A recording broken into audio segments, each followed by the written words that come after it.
Hey, great to see you. This is Pastor Fred. We're here for the follow through, which is where we are listening to God and living for Him. Hit that subscribe button, share this. Don't keep it all to yourself. Share it with somebody. They really need it right here, right now. Now, we are in Matthew 5. If you've got a Bible or maybe an app on your phone, open that up.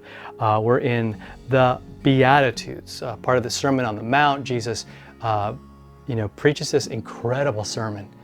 And he's trying to these people who were oppressed and who felt just like there was no hope. He says, here's the real deal. Here's what Jesus had come to bring them. Beyond a political or a military takeover, something even bigger. Because his kingdom is even bigger and even more incredible. And it's eternal and it's awesome. And so we get to chapter 5. We're going to be in verse 7. Blessed are the merciful, he says. Why? Because they'll receive mercy. Now that's a concept you see all over the place. And let me just tell you, I think it's one of the things we need more of in our world. In fact, we see very little of it, don't we? I mean, how often do you see someone show mercy on Facebook or on Twitter or on Instagram, right? Or on in the news? Where somebody says, you know what, that person messed up, but I'm going to love them, and we're going to take care of them, and we're going to paint them in the best possible light.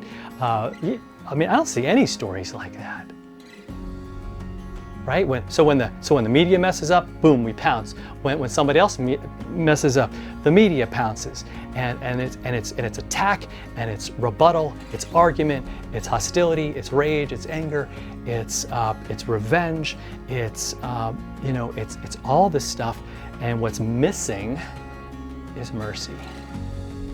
Is mercy. Someone will say, that it's a cruel world, and that's what we're talking about. Cruelty is really kind of the absence of mercy. So if I'm cruel to somebody, I don't care.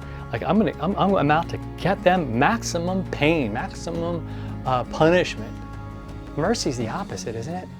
Mercy says, how can I heal things? How can I make things right? Now again, mercy doesn't mean that we sweep it under the rug. God doesn't look at our sin and go, oh yeah, that's okay.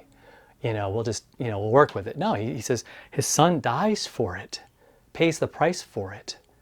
He does. Probably the most merciful thing is actually combined with one of the most brutal things that we'll ever see. A man hanging on a cross and suffering an unspeakable pain for you and for me. That's mercy right there. That's the picture of it. People who don't deserve it, people who heaped abuse and scorn on him, boom, he dies for them, dies for us, so that we could receive mercy. And that's what we have. And it's the one thing that we need. And honestly, it's the one thing God says, keep on showing mercy. Because for a lot of folks, mercy is going to feel weak. It's going to seem weak.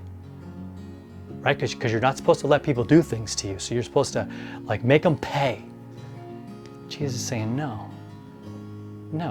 Talk about it with them. Tell them, hey, this is how that affects me. Right? Because that's a loving and merciful thing to do as well. To speak the truth, but do it in a loving way, with your motive not to crush, but to heal, not to hurt, but to help, right? That's what we want to do. And God says his mercy will permeate all of that. It'll give us the mercy that we need so that we can be merciful. See how it works? But if I'm going to kind of kink the hose and say, decide who gets mercy and who doesn't, who's worthy and who isn't, that's going to do a number on my relationship with God and almost certainly with the people around me. So let's embrace this passage, that we would be merciful, that we wouldn't think of it as a bad thing, but we think of it as the most awesome, perfect thing. Why? Because we serve a God who is the ultimate in mercy and gives us all that we need, the forgiveness, the love, and the grace, every moment of every day. All right? You have a great day, and we'll talk to you next time.